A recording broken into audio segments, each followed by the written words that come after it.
24 കണക്റ്റും K Chittilappilly ഫൗണ്ടേഷനും സംയുക്തമായി നിർമ്മിച്ചു നൽകിയ കാസർഗോഡ് ജില്ലയിലെ 4ാമത്തെ വീടിന്റെ താക്കോൽ കൈമാറി. കാറടുക്ക പഞ്ചായത്തിലെ ജോൽസ്നയ്ക്കാണ് ഇത്തവണ വീടൊരുങ്ങിയത്.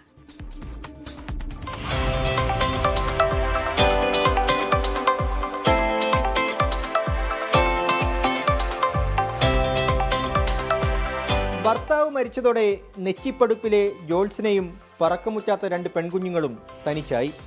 സ്വന്തമായി സ്ഥലമില്ലാത്തതിനാൽ വീടെന്നത് സ്വപ്നം മാത്രമായി ഉള്ളിലൊതുങ്ങി.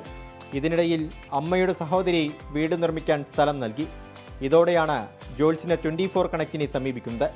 24 കാസർഗോഡ് ജില്ലാ റിപ്പോർട്ടർ അരുൺ പാറക്കൽ വീടിന്റെ താക്കോൽ കൈമാറി.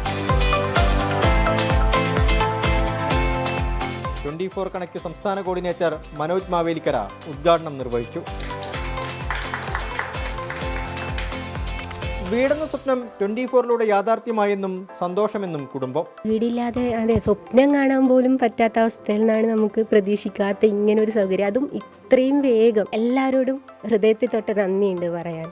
24 കണക്റ്റിനും കെ ചിറ്റിലപ്പള്ളി ഫൗണ്ടേഷനും നന്ദിയെന്ന് വാർഡ് മെമ്പർ. ഇങ്ങനത്തെ ഒരു വീട് കൊടുത്ത എല്ലാവർക്കും എൻ്റെ അഭിനന്ദനങ്ങൾ. ജില്ലാ കോർഡിനേറ്റർ സജീവ് കുമാർ, രാഷ്ട്രീയ സാമൂഹ്യ രംഗത്തെ പ്രമുഖർ എന്നിവർ ചടങ്ങിൽ പങ്കെടുത്തു. 24 കാസർഗോഡ്.